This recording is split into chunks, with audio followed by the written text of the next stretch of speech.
Black Panther Party was one of the most influential political forces and advocates of social justice for Black Americans in the 20th century.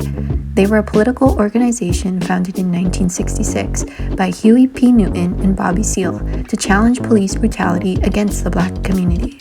The nature of that doesn't strike anyone, but when you sail the bond, you'll back up first. But if the aggressor continues, then you'll strike out. On September 27, 1966, a police officer shot Matthew Johnson, an unarmed 16-year-old boy in San Francisco's Hunters Point neighborhood during an uprising. Huey Newton decided that the way to address police brutality was to monitor and watch the authorities. He researched California's open carry laws, and within weeks, armed men began patrolling the streets of Oakland, California. If they witnessed an arrest, they would approach with their firearms visible and inform the suspect of their rights. This practice was known as cop watching.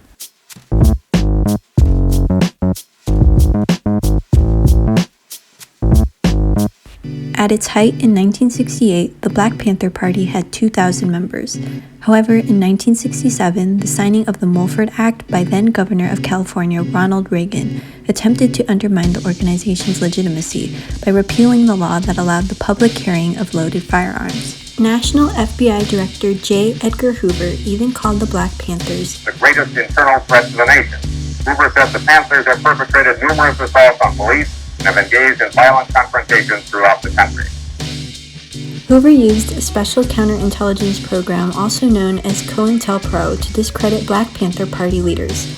The purpose of the program was to expose, disrupt, discredit, or otherwise neutralize the activities of the Black nationalists. Agents sent letters to members' wives accusing them of infidelity to terrorize and divide the Black Panthers into warring factions, according to historian Thomas J. Reed. Hoover even spread rumors that the Black Panther Party was using the free breakfast meals to indoctrinate and poison children. Hoover terminated the program in 1971 after its undercover activities were exposed by the Washington Post and other outlets. The Black Panther Party fueled dozens of social programs. They opened liberation schools where children learned Black history and political science.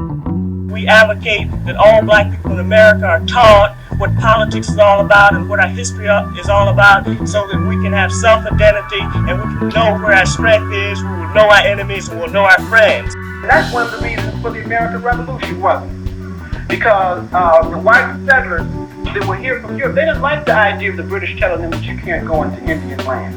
They wanted the Indians' land. That's one of the reasons why they fought the American Revolutionary War. So they would have the right to go over into the Indian lands and just take it. And so that's eventually what they did. In 1969, they also began serving free hot breakfasts to children in Oakland, California, by getting food from local grocers and talking with nutritionists on healthy and fulfilling recipes. When we implement what we call a People's Free Food Program, we are implementing something that Black people and all poor-oppressed people have a right to, and that's a right to eat. Communities praised their efforts. After the success of its free breakfast programs, the Black Panther Party opened no-cost health clinics in 13 cities.